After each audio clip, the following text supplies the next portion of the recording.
What's up, team? Here is the Unit 5 team test. I know it says Unit 7. Let's change that to a Unit 5. Here we go. Number 1, determine if the table is linear, exponential, or neither. If the table is linear, exponential, write the equation. How in the world should we know which one is which? Well, let's check out our notes from lesson 501. So an exponential equation is a type that has a variable in the exponent, generally in the form of y equals a times b to the x. Here is that. Y is the output, a is the initial, b is the multiplier, and x is the variable or the input. If it's exponential, it's going to grow in this sort of way. In this case, the multiplier is 2, so the final result is doubling. The y value is doubling. What about how to tell the difference from a table? Well, there's examples here. I even colored them. The blue one is linear because it is increasing. It's growing by the same amount each time x increases by 1. This one's exponential because the y value is multiplying by 3. This one is neither because we're adding 2, then we're adding 3, then we're adding 2, so neither. And this one is also exponential. It looks like it's dividing, but you can also say that it's multiplying by 0.1 each time. So for our examples, how can we tell? Well, look at the patterns created. See what you can see. The x's all go up by 1 in all 4 examples here. That's good news. That makes the thinking a little easier. And then notice that there's a pattern here. 0.5 times 5 is 2.5. Multiply that by 5 again, you get 12.5. Multiply that by 5 again, you get 62.5. Of course, you shouldn't just know that off the top of your head. Like, use your calculator, feel free. So because they have the same multiplier, it is exponential. Initial value is here, whatever the y value is when x is 0. That's your initial value. Your multiplier is 5 because we're multiplying by 5, and it's in the form of y equals a times b to the x. Great. Next one. Here, the initial value looks like it's 20. Great. But then to go from 20 to 13, we subtract 7. From 13 to negative 5, we subtract 5. And then from 8 to 5, we subtract 3. That is not linear. They're definitely not adding or subtracting the same thing each time. But we should check to see if it's exponential. The way to check would be we could do 13 divided by 20, and we get 0.65. That means that 20 times 0.65 is 13. Cool. Now, if we multiply 13 by 0.65, we should get 8. If we don't get 8, then this thing is not exponential. So we'll multiply that by 0.65, and it is not 8. That's 8.45. That's different than just 8 or 8.0. Therefore, this one is neither. It is not linear. It is not exponential, so we cannot display an equation for it. Next, this one here, hopefully it's pretty simple. 5 plus 2 is 7, plus 2 is 9, plus 2 is 11. So this one is linear because we are adding the same value each time. We have our initial value or our y-intercept. Those mean the same thing. So y equals mx plus b, where we have a slope of 2. That is our rate of change. And then our b value here is 5. So again, this is in the form of y equals mx plus b, whereas this was in the form of y equals a times b to the x. Those are different forms of equations because one is exponential, one is linear. Last one. This one, notice it's being divided by 2 each time, or another way to phrase that is that it's multiplied by 0.5 each time. 24 times 0.5 is 12, times 0.5 is 6, multiply that by 0.5, and you get 3. So our multiplier is 0.5, our initial value is 24, here in red. So the initial value, y equals a times b to the x, a is 24, b is 0.5, and it's in this form here. So it's exponential. Great, moving on. Number 2, you're in a rectangular shaped escape room with a length of 100 feet and a width of 40 feet. The walls of the room suddenly begin to move in. Every minute, half the width remains and half the length remains. We did an example very similar to this in lesson 505, just to refresh your memory. Let's break that one out. So 505 looks like this. We did a lot of exponential stuff with growth. And then on the back side, we did one where the room was growing. It was a closet that was growing. So please feel free to use this example as you're working through this. So for ours, the first move here is to fill in the table of values that compares the number of minutes since the wall began moving in to the area of square feet that remains. So at 0 minutes before the walls began to move in, we had a length of 100 feet and a width of 40 feet. The area of this rectangle is 100 times 40. That's 4,000.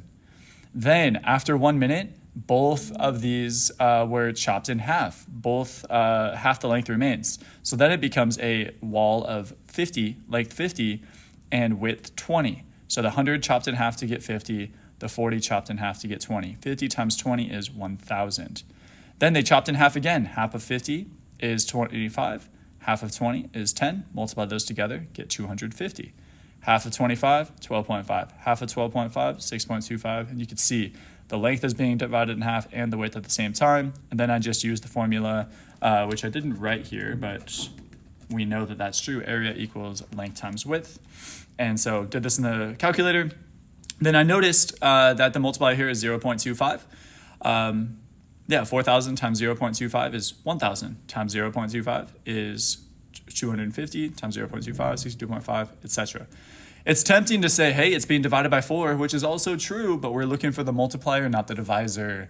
So anything that can be written as a division problem can also be written as a multiplication problem, and we want the multiplication problem. So because this b value is 0.25, then that's why this is 0.25. That's where it came from. So write the equation that represents how much area is remaining over time. That means it's a generic amount of time. So that means our input is just going to be x, or you can use t if you want to represent time. A is 4,000. That's the initial area. It's from right here. B, that's our multiplier, 0.25. That's from here.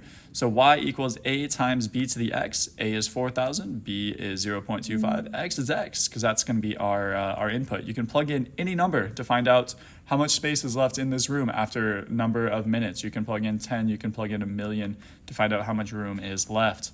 Explain the different parts of the equation in context. What do they represent in the problem exactly? So A, this 4,000, what does that mean? This is the area of the room at 0 minutes. After 0 minutes have passed, the area of the room was 4,000 square feet. Okay, B, it's the amount remaining after each minute. That was our multiplier here. So after we had this much, and then after 1 minute, there's only 25% of it left. After another minute, there's only 25% of that left, and then there's only 25% of that left, etc. Y, that's the area remaining after X number of minutes. That's our output. That's what ultimately we're trying to solve for. So you plug in your number of minutes, you PEMDAS this side. You can either plug that in a calculator or do it by hand, either way. And then the output, the Y, is how much area is remaining after however many minutes. And then X, of course, is the number of minutes that have passed. Oops. All right, cool. I did all of that without it being on the screen. So Y, area remaining after X number of minutes, that's this Y. X, number of minutes that have passed, boom, right there. Okay, backside. Let's get our graph on. Again, this is from lesson 504 now. This one is from 504. The whooping crane is on the critically endangered species list. In 2015, year 0, notice here, 2015, year 0, there were about 79 whooping cranes living in Canada. That's where this 79 came from. That all came from the second sentence, I suppose. 2015, year 0, 79 remaining. Great. Since work has been done to protect the species, the whooping cranes have been increasing by about 32% each year. So if at 1 year they were at 100%, and then we add 32% to that, that's 132% or 1.32. Here's our multiplier, everybody. That's our multiplier. Fill in the table below and graph the population increase. Be sure to accurately label your axes. That's something that I need to add to my work here. If this continues, what equation? And we'll get to that in a minute. Okay, so here I put in all the years. I just did all that at once. 2015, 2016, 17, 18, 19, all the way to 2026. So we're a little bit in the future, even as I'm recording this video. Great, and then years, these go up by 1. 0, 1, 2, 3, all the way to 11. Great, I'm not gonna go over more of that. Now, the population, I rounded to the nearest whole bird. So I started with 79 times our multiplier, 1.32. Didn't get a whole number, I got 104.28. So I rounded down to 104 birds. Then we multiply that by 1.32, and boom, 137.64. That rounds up to 138. That's where this number came from. One more, just for funsies, 1.32. That's 181.697. That's going to round up to 182. That's where this 182 came from. Keep that process going, round to the nearest whole number, and you can see approximately an approximate projection on how many birds, how many of these whooping cranes will be living in Canada in 2026. I got 1675. Then we go ahead and graph it. So 0, 79, that's this point here. So it's a little bit below halfway between 0 and 200. Here, 104, that's almost exactly halfway between 0 and 200.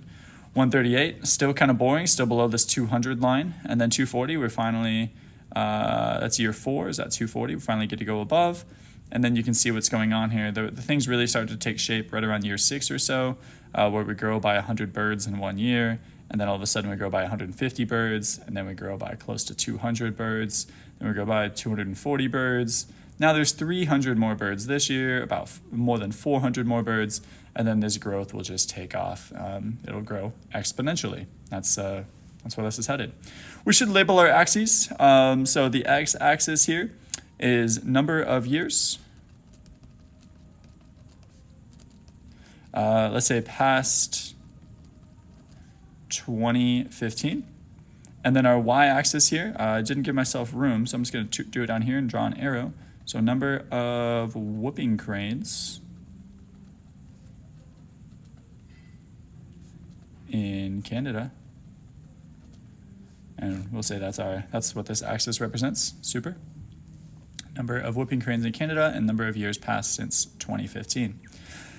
Part C says use the equation to predict how many. Oh, we forgot to make our equation. Let's do that. That's part B.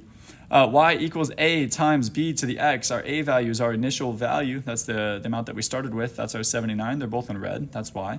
X is 0. And whatever the Y value is, that's your initial value.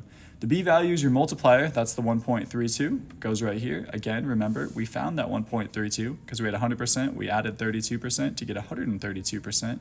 That's equivalent to 1.32 as a decimal. Lastly, how many whooping cranes should we expect there to be in Canada in 2045?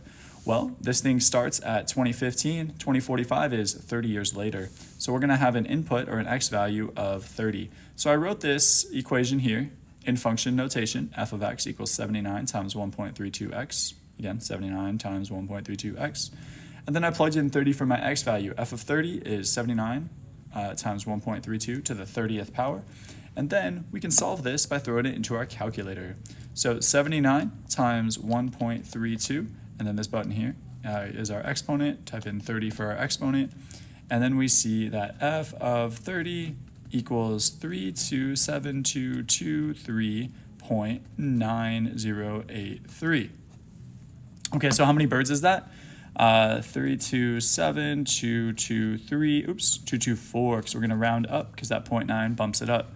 So 327,224 whooping cranes in Canada in 2045. That's ultimately how I'd answer that last question. Okay, this is your team test. Make sure you understand what's going on. Make sure to review your notes. Make sure to check out these practice problems.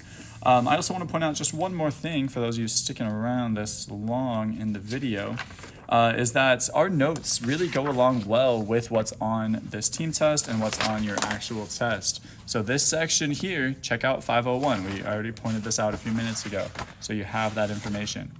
The next one, the escape room where it's growing and whatnot, that will come from this question here. That's 505. So please be sure to check that part out. Okay, with that, have a great day. Let me know if you have questions.